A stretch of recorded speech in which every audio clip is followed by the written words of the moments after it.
I will say I'm an avid Slate reader. I read your story minutes after it came out and was horrified. There's been additional reporting that's come out since then that there are at least 30 individuals that are employed by ICE or Customs and Border Patrol there's 30 of them, that have crimes including sex trafficking of children, aggravated assault, robbery, rape, torture, kidnapping, sexual abuse of a minor, and possession and production of, you say CSAM, I'm just going to say it out loud, child sexual abuse material, with a majority of those crimes happening in the last 2 years. So I really want folks to hear what Ms. Jadid is saying, because it's not just one slip up. We are seeing a culture of horrors, and then we're seeing that play out on our streets. So I thank you so much for your reporting and for going through the process to even bring this to light. Just making sure there's no other member questions before I go on. Thank you so much for being here. Oh, Senator Rasmussen. Senator Rasmussen, go ahead. Thank you, Madam Chair. And just because we had a member of the committee reference concentration camps, and we also had a testifier here talk about the Gestapo, I just wanted to read a small excerpt from the Holocaust Museum here in the United States. And this is just a short excerpt. They had responded to Governor Walz invoking the memory of Anne Frank as he described the situations here in Minnesota. I won't read their entire statement, but it's available for folks to take a look at. But the National Holocaust Museum said, despite tensions in Minneapolis, exploiting the Holocaust is deeply offensive, especially as anti-Semitism surges. And I would just ask that we keep that in mind as we're discussing this today as members of the committee and as individuals are offering testimony. Thank you, Senator Rasmussen. I'll just remind you that concentration camps existed long before the Holocaust and continue to exist today. So that's not a reference to the Holocaust. Mayor, Ms. Jadid, did you have something to say as well? I would like to respond, yes. I think that historical parallels are relevant here. I don't think that comparing what ICE is doing on our streets to the Gestapo is in any way disrespecting the Holocaust. That's not a reference to the Holocaust. That is a reference to a secret police force. And you can substitute for the Gestapo any number of secret police forces that have existed. The idea that only the Nazis have perpetrated these crimes and that we are somehow above them, that we are somehow incapable of them by virtue of being Americans is very dangerous. Thank you. Thank you, Ms. Jadid. Mayor Mohammed, one of my favorite follows on TikTok. Please to give your testimony. Thank you. Madam Chair and members of the committee, my name is Nadia Mohammed, and I have the honor of serving as the mayor for the city of St. Louis Park. Today, though, I'm not solely here on behalf of my city. I'm here representing a metro-wide, statewide coalition of cities that have come together to respond to the shared consequences of recent federal actions affecting our communities. We know these impacts do not stop at city borders.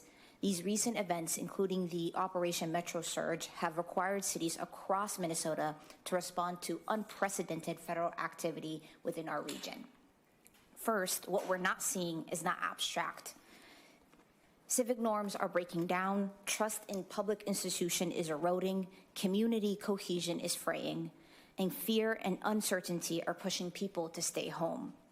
Operation Metro Surge is the most visible pressure point, but it is not the only one. Cities are also dealing with federal funding pauses, including SNAP interruptions. Tariff uncertainty is affecting regional employers, and families are facing growing pressures on their economic stability. Taken together, these impacts are creating instability. Cities are carrying the consequences without coordination, clarity, or authority needed to restore stability. Second, and let me be very clear on this, it was never just a Minneapolis issue. Operation Metro Surge has played out across Minnesota. Local leaders and first responders are left to manage the fallout from decisions that they did not make and authority they do not hold, while still being expected to restore calm and maintain public safety. Operation Metro Surge continues to undermine the public safety. Local public safety works when it's rational, when residents call for help, report crimes, cooperate with law enforcement because they believe in doing so will keep their families and neighbors safer. Federal actions in our region have damaged this relationship. Residents are afraid to call 911. Crimes go unreported. Victims do not come forward. When this trust breaks down, everyone, and I mean everyone, is less safer, regardless of immigration status. Finally, but definitely not the least, local control matters. Police chiefs and city leaders are responsible for public safety in their communities, and they must know who is operating within them. Federal agencies must cooperate with local leadership and respect local authority, not bypass it. I will conclude with this because our goal is very clear. Our goal is not confrontation. Our goal is the restoration of constitutional protections, civic norms, and normalcy. I thank you for being here. Thank you for listening. Thank you for all the work that you do. I offer this both as mayor, as an immigrant, and as a proud Somali Minnesotan here. Thank you. Thank you, Mayor Mohammed. Mayor Supple? Thank you, Chair Port and members of the committee. My name is Mary Supple, and I'm the proud mayor of Richfield, and I'm also here as part of the Coalition of Cities. Local leaders and first responders were left to manage the fallout of decisions they did not make and authority they do not hold. Cities have faced fear, confusion, and disruption and were expected to restore calm without the tools or resources to do so. The impacts were immediate and personal. Families, especially children, pulled back from schools and services, and children are still afraid to go to school. A public charter school in our community moved to online learning. The Richfield Public Schools has 800 of their 4,000 students online and is serving 560 fewer lunches daily. Pregnant women are missing prenatal visits. Others are afraid to go to the doctor when they're injured or ill. Schools and child care providers are strained by fear and instability. Local businesses are losing workers and customers, often overnight. City leaders and emergency responders are forced into crisis response. Building on the social damage already described, cities across Minnesota are now reporting widespread, ongoing harm to their local economies. Minnesota's reputation as a stable, business-friendly state has taken real damage and is in need of repair and restoration. Local impacts are significant and immediate. Main Street businesses' declines are worse than those experienced during the pandemic. Many businesses are reporting losses of 50% to 100%, far exceeding the COVID-era impacts. Major events have been canceled and tourism has been effectively halted in affected areas. In one small 3-block area of our city, we already have 2 businesses closed, another has restricted hours, and many more keep their doors locked with attendants monitoring entry. Businesses are shutting down. That means workers do not have the income to pay for rent or to buy food. These are closed storefronts, lost jobs, and families falling behind. Stabilization is urgent. Economic recovery depends on restoring trust, safety, coordination, and respect for the rule of law across all levels of government. Residents should be able to go to work, attend school, and interact with local government without fear. Cities cannot absorb this alone. I am proud of the massive local effort to make sure families have food and are not evicted. We are asking the legislature to step up in 3 ways. First, disaster-level stabilization support is needed. The financial fallout mirrors a natural disaster.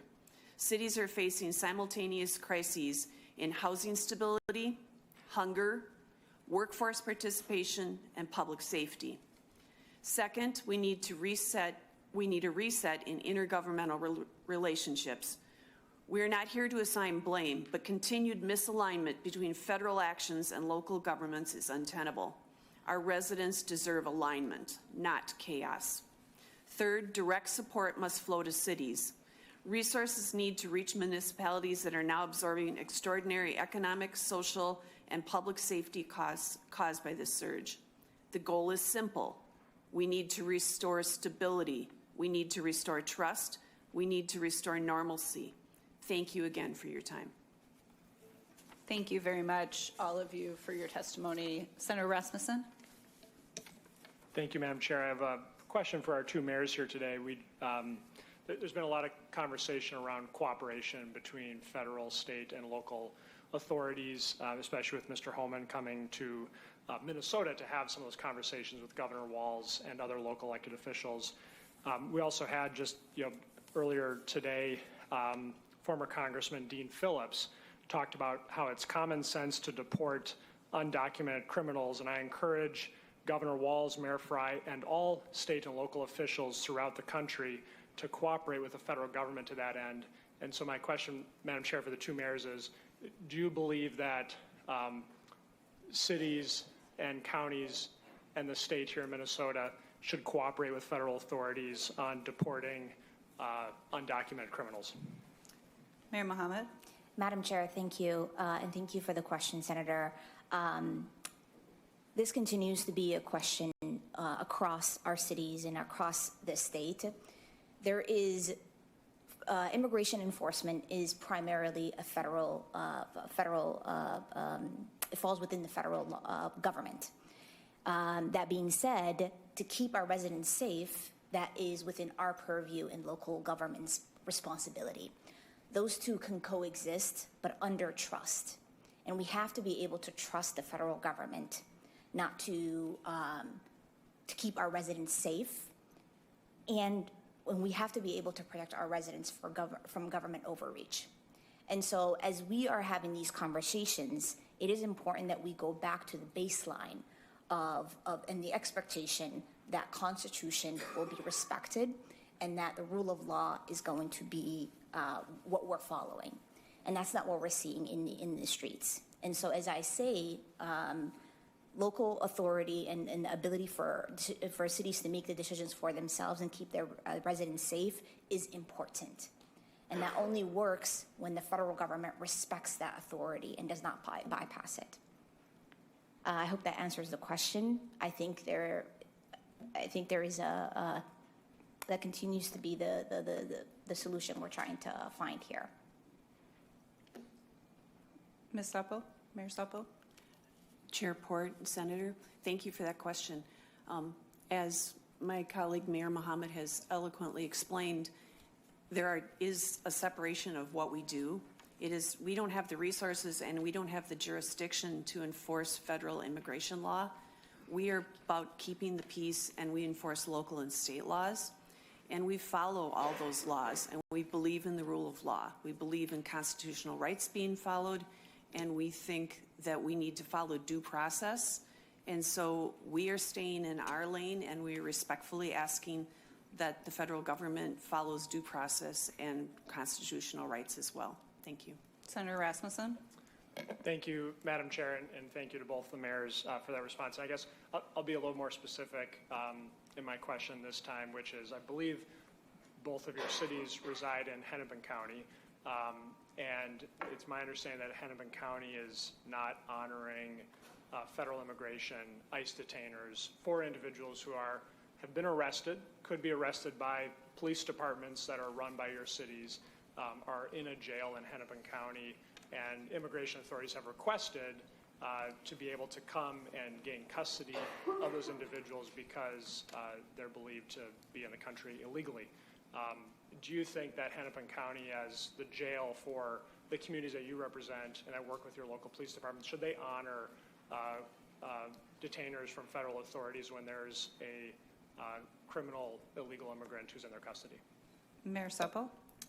Madam Chair and Senator Rasmussen, it is my understanding that Hennepin County is following state law and is doing the things that they lawfully need to do.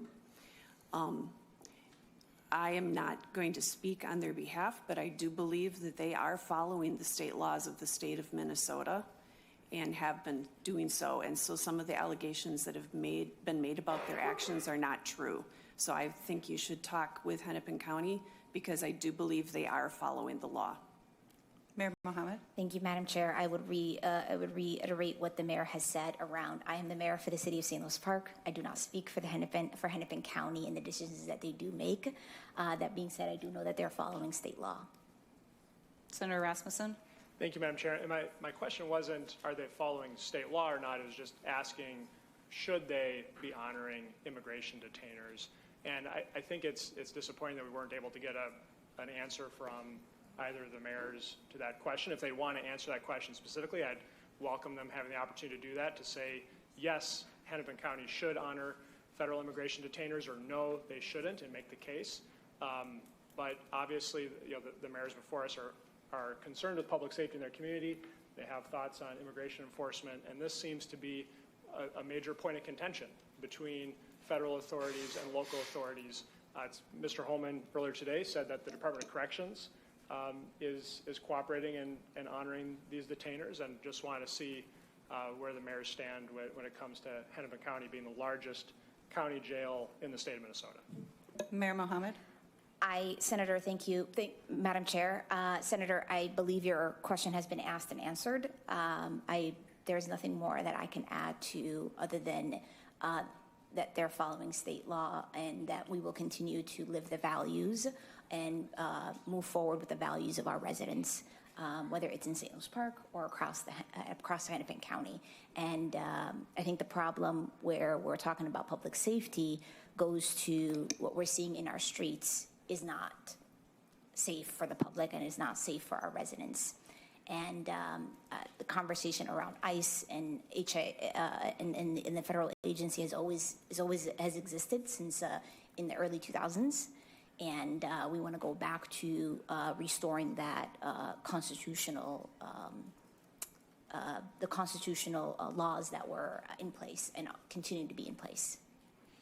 Senator Mann. Thank you, Madam Chair. Federal law enforcement is not the job of local city governments. And I would also argue that ICE agents have also nothing to do with actual law enforcement. So we keep hearing repeatedly this, asking both sides to work together in good faith and come up with solutions. So to ask for unity at a time when one side is actively the aggressor, actively committing violence against peaceful protesters, actively committing violence against Black and brown people inside their homes, actively committing violence against children in school. This has never been about violent criminals. This has never been about a both sides issue. This is about racism. This is about a racist government who is hunting Black and brown people regardless of immigration status and regardless of criminal history. We have seen the videos, so do not sit there and tell me what I know to be true is not true. Peaceful protesters sitting on the side of the road while ICE agents drive by and throw tear gas canisters at them. ICE agents going way out of their way to find legal and lawful constitutional observers so they can push them to the ground violently and knock their phones out of their hands. Children being taken away without their parents, without their jackets in the middle of winter. ICE agents dragging pregnant women across the street on the ground. American citizens being executed on the streets. So you can deny the reality of what is happening all you want, but we have seen the videos and we have heard the people today especially. So I very respectfully ask that the people stop playing the both sides card, because when you do that without pointing to where the violence is coming from, you are squarely on the side of the oppressor today, and that is a bad, bad look.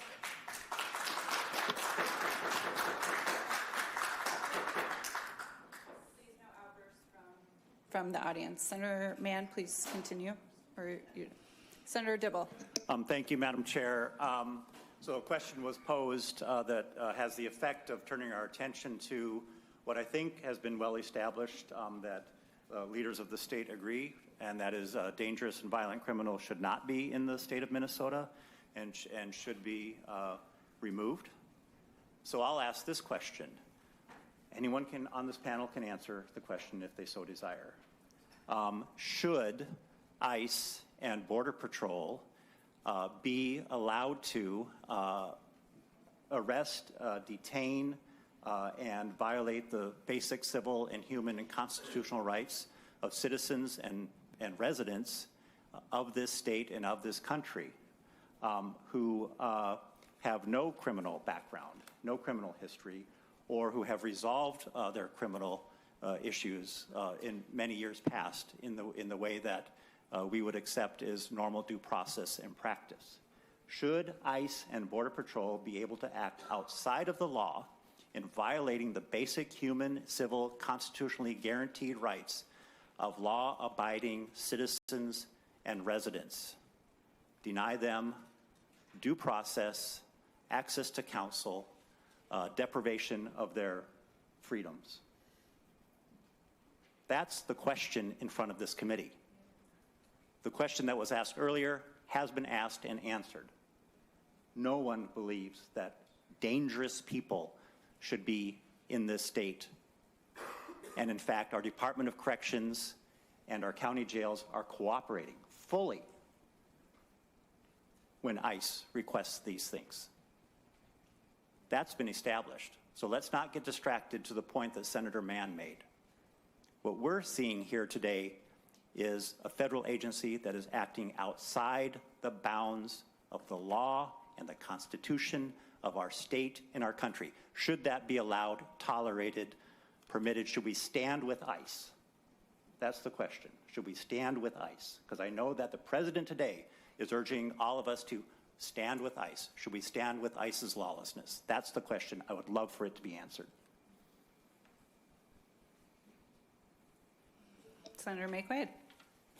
Thank you, Madam Chair. And I want to thank the mayors in particular for having to endure being asked the same question over and over and over again, even though you gave very clear, articulate answers. But I might try to help my colleagues on this panel understand how the law works. I'm not a lawyer. I could play one on TV, but I'm not a lawyer. States have laws. The federal government has laws. Cities have laws. In the city of Apple Valley, you can't park on the street between 3 a.m. and 6 a.m. I don't know why. You just can't. And you get a ticket on your car if you do it. If I went to Burnsville and committed a more serious crime, well, an actual crime, because parking on the street in Apple Valley between 3 and 6 a.m. is a civil violation.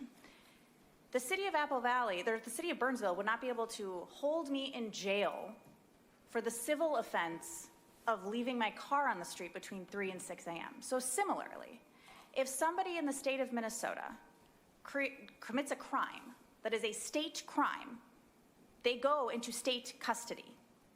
When that term is finished, they cannot be held by the state because they have completed the sentence for the crime they committed in the state. If ICE would like to take a person because they committed a civil violation of entering this country unlawfully, they must come get that person. That is the state law. That is what counties follow. That is what the state follows. This is what Mayors Mohammed and Supple are saying. That has been the law. That is the cooperation, period, end of sentence. But counties and cities and the state cannot hold people in jail for crimes that they didn't commit under our law. That is what is happening. That is the cooperation that exists. What we're being asked for is to violate Fourth Amendment rights and hold people in jails past their sentence. That we cannot do. It is unconstitutional, and we don't do it. Senator Rasmussen. Thank you, Madam Chair. And I just, you don't have to take my words for it. You don't have to take federal immigration authorities' word for it. You can look at a MinPost article that was published yesterday that cites a database that's been tracking compliance with federal immigration authority detainer requests. And they call out specifically, and I'm quoting from the article, Hennepin and Ramsey counties complied with less than 10% of the federal immigration requests. So to hear from members of this committee that Hennepin County, the largest county jail in our system, is complying with these requests is just not true. When you have fewer than 10% of those detainers honored by a local county jail, well, that same data set, according to their tracking, shows that the Department of Corrections has honored all of those detainer requests that they have tracked. And so I think it's important when we talk about this cooperation, we talk about what's actually happening in Minnesota, that we understand that reality, that we have one of the largest jails in the state not cooperating with federal immigration authority, not honoring those detainers. Senator McQuaid. Thank you, Madam Chair. Well, let's just talk a little bit about what DHS has said. They said in Cottonwood County, they refused to honor our detainer. The Cottonwood County Sheriff said they put in a detainer request and a jail employee spoke to an ICE agent that they are routinely in contact with. They said, we're otherwise too busy in the metro area and cannot respond at this time. We'll pick him up later. So Cottonwood County released him into the community, and then they're getting blamed for it on Twitter. I would wonder how many of those detainer requests that haven't been honored are actually true. DHS has been proven liars. So I'll believe the Cottonwood County Sheriff over DHS. Senator Marty, I'm going to let you speak quickly as we move to the next group of testifiers. If I can have Ruth Buffalo, Nikki Love, and Anna Jambowski come up to the table. And Garish, if you can prepare to give your testimony on Zoom. Senator Marty? Thank you, Madam Chair. I'll be brief. And I guess when we're talking about people saying this is sort of both sides do this, both sides, we've got to balance this and so on. One of the opening statements by one of my colleagues said, people do not have the right to obstruct the law enforcement as they enforce the law. And 3 quick points. First of all, ICE is not a law enforcement agency, it's an immigration enforcement agency. As Mr. Chan pointed out earlier, they are not even enforcing immigration law. They're interfering when somebody is supposed to go to a hearing, lawfully doing it. They're interfering with even the stuff they're supposed to be enforcing. Second of all, even if they are law enforcement people doing their work, whatever they feel their work is, public cooperation should not exist to the full end. We had a terrible incident in Minnesota 6 years ago when Derek Chauvin was killing a person. We have people trying to interfere, but they're scared because they're law enforcement, they're armed. But how far do you cooperate when the law enforcement agency is breaking the law? And that's what gets me about this. We're being told, oh, they're not cooperating, they're not assisting them, they're interfering with them. I think we have an obligation as citizens to help our neighbors when they're being hurt, whether they're being hurt by some alleged law enforcement agency that is supposed to enforce one type of law but is intruding in our neighbors' houses. I guess I have a real problem saying we're doing something wrong here by saying we should resist against illegal and unconstitutional actions. Thank you, Senator Marty. Thank you for your testimony. Thank you. Thank you, Senators. Garesh, if you would like to unmute yourself and introduce yourself and begin your testimony as Ruth Buffalo, Nikki Love, and Annis Jamborski come up to the testifier table. And I will just let folks know that we're running over, and so if folks can keep their testimony concise and members can keep questions concise, questions and comments concise, I would appreciate that. Thank you very much. Can I go ahead? Yes, please.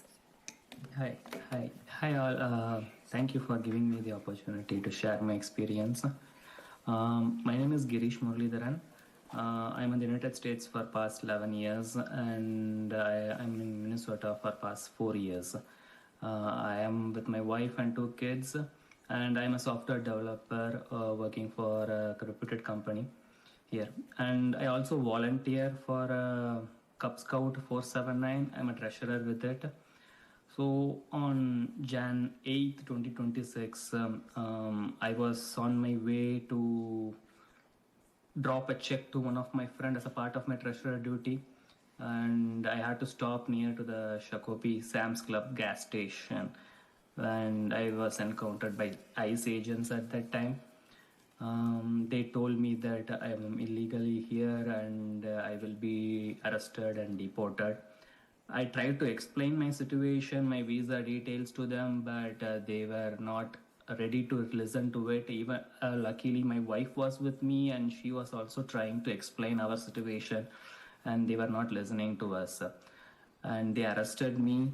And on my way, I was also trying to explain what is my visa, and they didn't hear on the way also. They told me that they were asked to arrest the people who the status says is pending. legal status stays pending. So that is the task given to them on that day. And they took me to the Bishop Henry Federal Building. And I didn't know that my wife was arrested or not. I don't aware of anything at that moment. And I was in the cell. And for that night, I asked the agents, officers over there, whether I get a chance to talk to somebody so that I'm aware of that my wife is not arrested, my kids are safe coming home. So I was not given that opportunity at that time, and I was told that you will get a chance when you will meet an officer when you get a turn, because there are people in the cell staying there for more than 2 days. So I was Jan 8th night, I was in the cell for nearly 50 people were with me, and nobody knew what's going to happen next. And the next day morning, luckily I had a chance to meet an officer. I got my turn. On Jan 9th at 9 a.m. I met an officer, and first thing I asked him is that what's going to happen to me? What's the next step you're going to take? They told me blindly that you will be taken to Texas, and from there you will be deported. And I requested them to check my documents at least, because I have been working as a software developer here, and I'm legally have documented. I have renewed my work visa every 3 years. I was giving these details to them, and they listened to me, and then they started checking my documents. After taking my fingerprints, they got all the documents on their system right now, and they cross-checked with their attorney, and then they confirmed me that you are safe and you are legally here, and so we are releasing you. So that was a difficult time I went through on Jan 8th and Jan 9th, because I'm not aware of what's going to happen next, what's going to happen to my family, because even my family who is outside, they don't know where I am.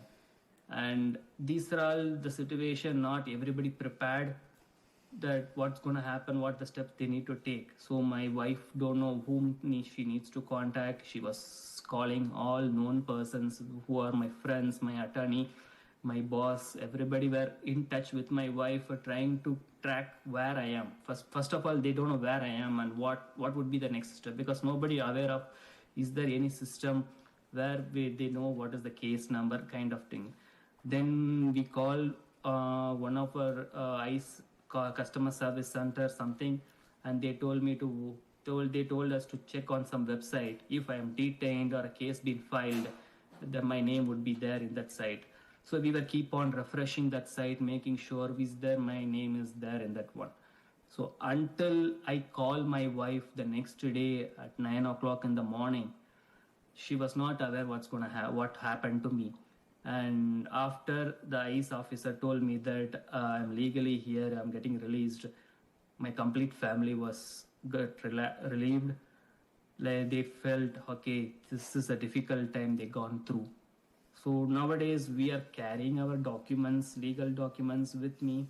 Even my kids, when they go to school, they have a document in their bag. So we have heard that there are cases where people been arrested twice. So if this situation comes again, we have at least something in our hand to show that we are legally here.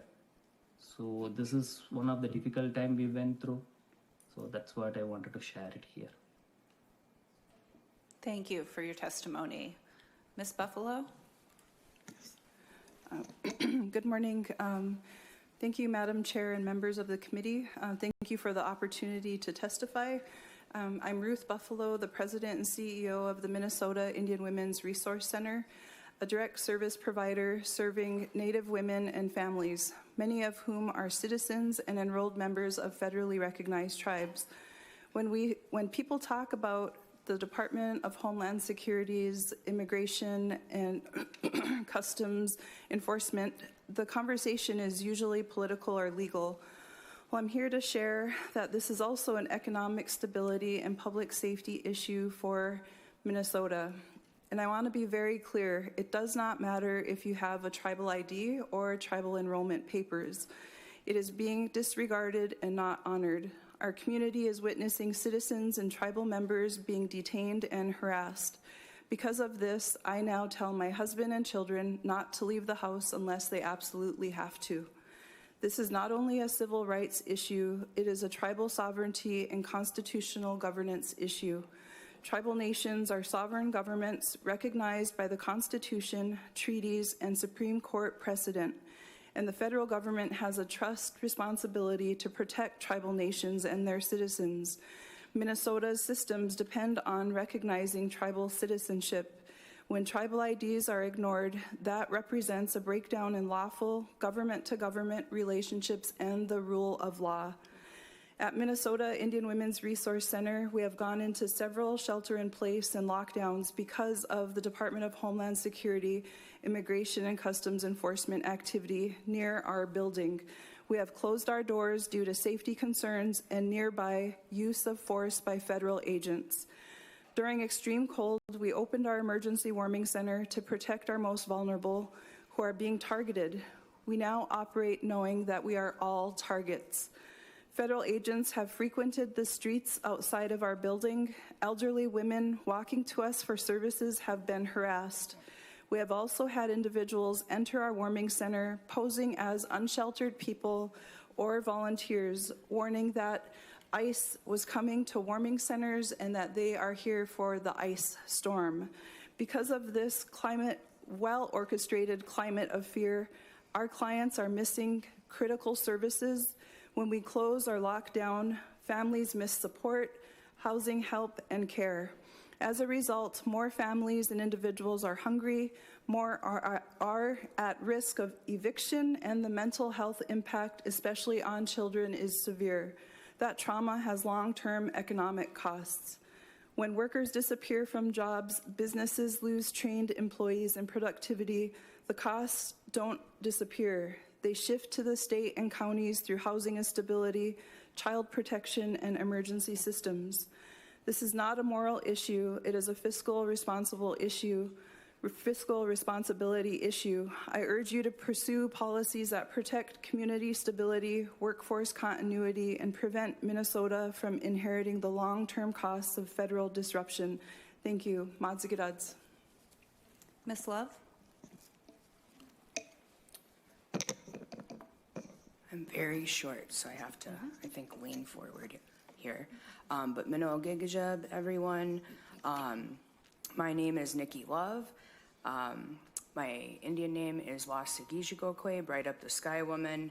I'm Boys Fort Anishinaabe, and moved from my reservation and my homelands in northern Minnesota to Minneapolis about 8 years ago. Both my parents are also military veterans, and my tribe has the highest rate of service for any federally recognized tribe. I'm also the executive director of Tawahi Foundation and a member of the Metro Urban Indian Directors, or MUD, along with Ruth. And I'm also a partner within Linking Leaders, where Taume, who spoke earlier and testified, is a partner and friend of mine. I was invited here today to bear witness to some of the experiences our community is having with Operation Surge, our urban Native community, which has its heart here in South Minneapolis, but we also have many Native people that also live in the East Metro and all throughout the Metro. And as we gather today, we all recognize that we are on Dakota land. And so as we talk about Operation Surge, it is not lost on us that the detention center and the operations that are coming or already being scaled and centered at Fort Snelling, a dark place in history for all of the U.S., right, and its atrocities against the Dakota people are beyond, like, ironic. Just, it's not lost on us. And 90% of those people who are still Dakota people who still live in exile of Minnesota. So this recognition itself carries violence, not just physical violence, but psychological and spiritual violence that moves backward and forward in time. And I want to pause here and say clearly that we are at a historical inflection point. Truth invites us to be intentional about the future that we are creating right now. For Native people, history is not something that just sits in the past. Fed actions have deep impact. They don't arrive neutral, right? For us, they land on top of memory, on top of removal, confinement, surveillance, and broken agreements. When enforcement operations intensify in native homelands and urban native centers, which are part of our tribal geographical treaties, our bodies remember, even when nobody names it out loud. And Operation Surge is not being experienced by our community as an abstract policy. It's being experienced in very real ways, some of which Ruth just described.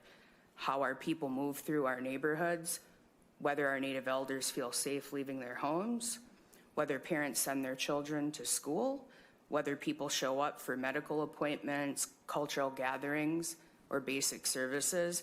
Native organizations across the metro have had to make very real-time decisions to shift programming, alter operations, and prioritize safety, often without clear information and always with the weight of responsibility for our people on us. What I want this body to understand is that our community has not responded with chaos. We've responded with care, with coordination, with restraint, with deep responsibility to one another. The response comes from our values, knowing that safety is not individual, it is shared. And MUD and others are standing in the gap of many functions that are supposed to be done by local, state, and federal government. One example is organizing and providing for community safety, including patrols and resourcing them, similar to what we saw in 2020 during George Floyd. We are fundraising for basic necessities, for food and rent. And harm is not just when we're detained. And yes, Native people have been detained.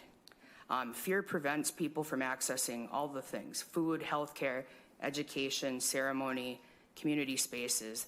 That is not a side effect. That is also harm. And while MUD has a collective stance for ICE's complete removal from the state of Minnesota, what MUD is really asking for is beyond a political message and ideology, because even those that agree, right, for a need for illegal customs enforcement in this country, would likely not co-sign how it's being done, including terrorizing U.S. citizens like our First Nations people. And despite what is being told, blatant racial profiling is one of the primary methodologies, because if it was just about capturing violent illegals, I personally wouldn't be here today, because speaking for myself, I understand that they also can be a danger to some of our most vulnerable, especially our relatives in addiction. So I'm not here defending them, but that is not the issue we are really talking about. However, if I was, what I heard today also, and if what today shows any bearing on that the overwhelming number of agents that are here for just them, well, that would be unjustified, right? With 16 and a half agents per violent offender in state custody, if that's true. Others have spoken or will on the direct actions, right, of ICE on our peoples, but our relatives are being taken and detained. And along with my small children and my nephew, I was confronted due to racial profiling right on the American Indian corridor on Franklin Ave. Due to our Native community protectors, it was a non-incident in our case. But I was not there protesting or legally observing, nor were my small children. We were attending an outdoor prayer ceremony and gathering at powwow grounds. So yes, again, the first people of this nation are being detained, and like Ruth said, we're not being protected by tribal IDs or other proof of citizenship in all cases. And again, that's already been proven. But I just want to say, on behalf of Native people, we are here, we are paying attention. And I would just say lastly, even though we are at a historical inflection point, I've also been consistent in personal discussions with our community leaders and local and state public officials that our existence 1 month prior to all of this are still issues of pressing public concern. Our unsheltered crisis, I call it now fentanyl plus crisis, and our MMIR epidemic is years and decades long. And just in my time here in the cities, right, I try to bring this up in every space, and often nothing is done about it. Or if it is, it's just on the margins. And these are the issues that right now are being exacerbated. Over the last 3 weeks, systems can't keep track of our most vulnerable, including our unsheltered relatives, who, by the way, have been the majority of the Native detainees so far, right? Because they're open and on the street. So practices to protect the whereabouts, again, of our most vulnerable Native people are either now not happening or not happening in any way that is effective. And I've heard from people on the street that more and more of our American Indian women are missing and unaccounted for. So before this, we've had long been in a humanitarian crisis, especially in South Minneapolis. But it didn't catch headlines in a way that mobilized any major real interventions. And solutions and partnerships, like I mentioned, really only exist on the margins of other work. So it's only when issues come closer to other people in Minnesota and the nation do people pay attention. That's why many call us an asterisk nation. But we matter. And we are the original peoples of these lands, and we matter before and after Operation Surge. So Chimagwech, Bizindawiyag, thank you for listening and the opportunity to speak here. Thank you very much. Ms. Stamborski. Thank you. Madam Chair and members of the subcommittee, thank you for the opportunity to speak today. My name is Anna Stamborski. I live in the Lindale neighborhood. I, like others here today, am personally living through the devastation of ice. I have patrolled outside in 10-degree weather. I have watched neighbors get abducted. I have seen car windows bashed in. I have given meals and pastoral care to a neighbor in hiding whose special needs son was detained 3 weeks ago, sent to Texas, and will likely be deported this week. Neighbors reach out to me daily, desperate for help with rides, groceries, and rent. To prepare to help neighbors during anticipated night raids, I have laid out my clothes and my whistle and left my phone on. I have tried to fall asleep as helicopters circle above my apartment.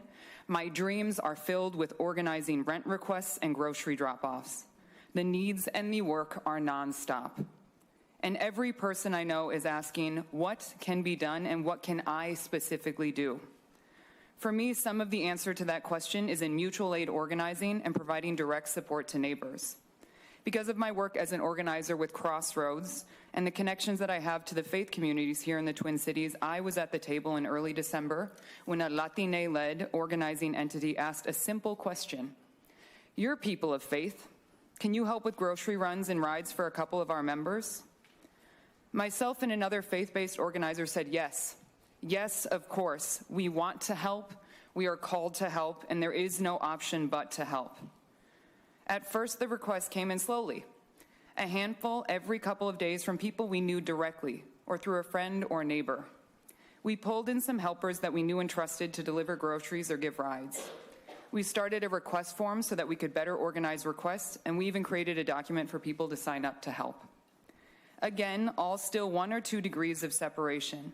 We recognized the addresses where people needed help, and we recognized the names of people giving the help. But it kept growing. 1, 2, or 3 requests a day became 5, 10, 20. Someone's friend's aunt wanted to help. Someone's neighbor's son's employer shared the form with people who might need rides. What started as a few people with phone numbers and personal networks has grown into an accidental mutual aid effort, which we're calling Neighbors Helping Neighbors. Because that's what we are. We are people, normal people who want to help other normal people. We're all neighbors. We are now averaging 75 requests a day, not just from Minneapolis, but also St. Paul, Richfield, Bloomington, and as far as Chaska, Burnsville, even St. Cloud and Northfield. In an unbelievable show of support, we've had 2,000 people sign up to help. To be frank, right now, mutual aid is the thing keeping people in jobs, feeding families, and getting landlords paid. We get dozens of requests a week for ride support. Our highest demand requests are often very early in the morning or very late at night, sometimes crossing multiple zip codes. If people can't get to jobs, it's not just the family that isn't earning the wage. It's also the office buildings not getting cleaned, food not prepared, buildings not constructed, grocery store shelves not stocked, daycares not staffed. That's legitimate economic impact, not just on the family not earning a wage, but on the business that is trying to stay open. We also see the economic impact in rent requests. In a 6-day period, we received over 185 rent requests from across the metro. In conversation after conversation with families, we are hearing both their fear and their deep guilt about not working. They are so terrified to leave their homes that it is safer to consider not paying rent, because who would take care of their children if they were detained? They also apologize. I wish I could work. I want to work. I'm sorry I can't work right now. I cannot emphasize how many of these people are in deep hiding and deep fear. People are terrified, and yet the reality is rent is still due on the 1st, even when someone's income disappears overnight. This is not only a Minneapolis issue, it's a metro-wide issue, and it has ripple effects on workforce participation, on our smallest and largest businesses, on our economic corridors, on schools, on healthcare access, and on the overall sense of stability and safety that households and communities need to function. The state's economy and each of our daily lives face imminent and long-term ramifications when large swaths of our neighbors are not safe and are terrified to work. We should actively work to mitigate the damage, since we will be suffering from this loss of trust and the impact of this horrific time for years to come. Mutual aid is powerful, but mutual aid cannot be the entire plan. When neighbors are paying other neighbors' rent at scale, it's a sign that the system is failing, because rent doesn't pause, corporate profits don't pause, and the economic engine of our state doesn't pause. We need Minnesota to treat this like what it is: an economic stability issue with direct household-level impacts. So what do we need from state leaders? Most urgently, we need immediate household stabilization tools that keep people housed when they experience sudden interruptions in work and income. Whether that's emergency rental assistance, temporary protections against eviction, flexible hardship policies, or an eviction moratorium, the goal is simple: prevent a short-term crisis from becoming long-term homelessness. Second, we need support from the community-based infrastructure that is already doing the work. Grassroots and faith communities are filling the gaps, coordinating rides, delivering food, and connecting people to help. Those networks are fast and trusted, but they are not resourced like formal systems. Flexible funding that can move quickly and doesn't require months of paperwork makes an immediate difference. And finally, I want to offer this. The most important long-term work is rebuilding community in a state that is still deeply segregated racially and economically. Mutual aid became necessary because too many of us didn't actually know our neighbors. We don't have the relationships that make resilience possible. That's not an individual moral failure, it's the fruit of systemic design, and it shows up most clearly during moments of crisis. I'll close with this. I'm deeply moved by how many Minnesotans want to help. Volunteers have ballooned across the metro. People are ready to show up, but we should not confuse volunteerism with a functioning safety net. The question before us is whether we will match neighbors' courage with systems that are worthy of them. Thank you so much. Thank you all for your testimony. We are going to move right to our next testifiers. Maria O'Malley, Dr. Bjorn Westgard, and Angela Clare, if you would come up to the testifier table.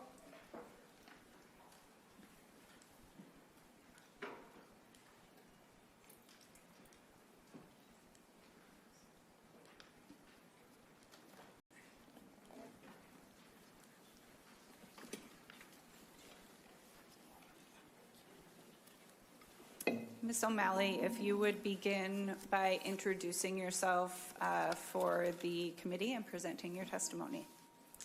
Hello, everyone.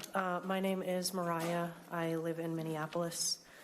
For the past year, I have been a volunteer with Monarca, training Minnesotans on how to legally observe federal agents without obstruction or intervention.